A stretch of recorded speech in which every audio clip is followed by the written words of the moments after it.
Chris Lowe has done some great work, two blockbuster interviews with Bryan Harsin. And Chris joins us now from ESPN. Chris, always great to have you on. Thank you for your time. Take us through your most recent conversation with Harsin first. Well, Paul, it's always good to be with you. Bryan was very candid. I think you saw, certainly, that's been about probably an hour and a half total with him. You saw some of his raw emotion. I think there's some scars that are still there from what happened back in February, in particular what he said his family had to go through. But I think more so than anything, what I came away from thinking is this guy's as resolute and as committed as he's ever been. I think there's some anger still there. He admitted that. But there's also a commitment, a really deep commitment to his football team, his players, his staff. He feels like his staff is more aligned now. He promoted some of his guys, Eric Kiesau, Jeff Schmedding. He brought in some new guys that have SEC chops, Ike Hilliard, Jimmy Brumbaugh, Christian Robinson, and understands that in the realm of the SEC, as you well know, as a coach, you never take anything for granted. But at Auburn, with the complexities that exist there and have existed for a long time, he understands what the stakes are. And if there's an opening, if they start poorly, if there's anything that gives anybody a chance, the powers that be, the administration, he understands where that may lead. But I can tell you this, he ain't backing down. Chris, let me ask you this. I would assume you know the question. If you don't, that's fine. Has anyone apologized to Bryan Harsin for dragging his name through the mud, his wife's name, his personal life? Has anyone from the administration or maybe from the top shelf of the booster realm called Bryan Harsin and said, we're sorry, we take responsibility. We tried to get you fired. We put out a bunch of spurious nonsense about your personal life that we knew was a fraud, but we wanted to fire you because we don't like you. Has anyone said anything like that to Bryan Harsin?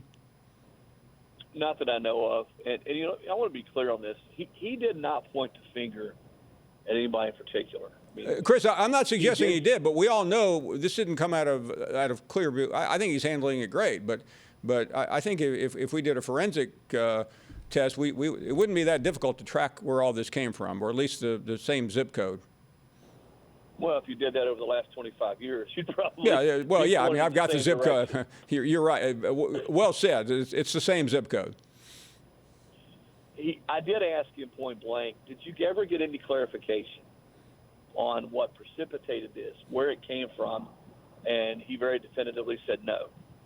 So that's probably the closest that he came to answering that question. He did say that he is going to try to be out and about more. I think he's going to do more things or try to do more things, get out, whether it's, boosters, whether it's things, golf trips. He's done some of those Auburn caravan type stops, more of those. I think that's something that, not that he didn't do any of them, I think he's going to make more of a concerted effort to do that. Will that do any good? Ultimately, it's going to come down to whether they win or lose games against the right people. And the other thing I ask him, and you know this to be the case, Paul, if they hold on to that lead the fourth quarter against Alabama last year, and I was there on the plains for that game, as much as some people did not want him to be their head coach and felt like he was not a fit, we wouldn't even be having this conversation now. Had they beaten Alabama, we would not even be talking about any of this. I feel 100% confident of that. In talking to him, and I realize, Chris, you have relationships, and there's only so much anyone is willing to put on camera or in a story. But do you have a better idea, maybe, of where specifically this came from? Because all the mea culpas on his part and not getting over. I mean, all that's great, but it doesn't solve the problem. The cancer is still somewhere in the vicinity, is it not?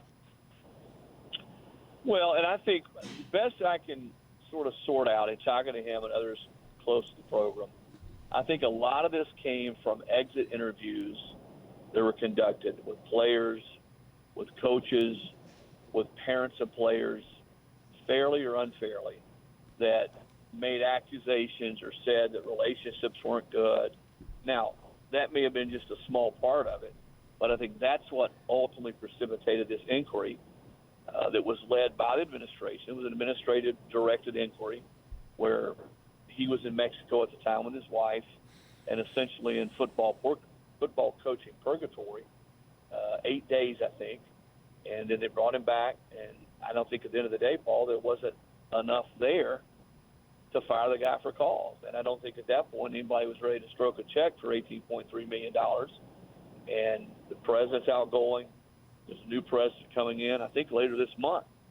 The new president's coming in there at Auburn, and here we are right now. Thanks for watching ESPN on YouTube. For live streaming, sports, and premium content, subscribe to ESPN+.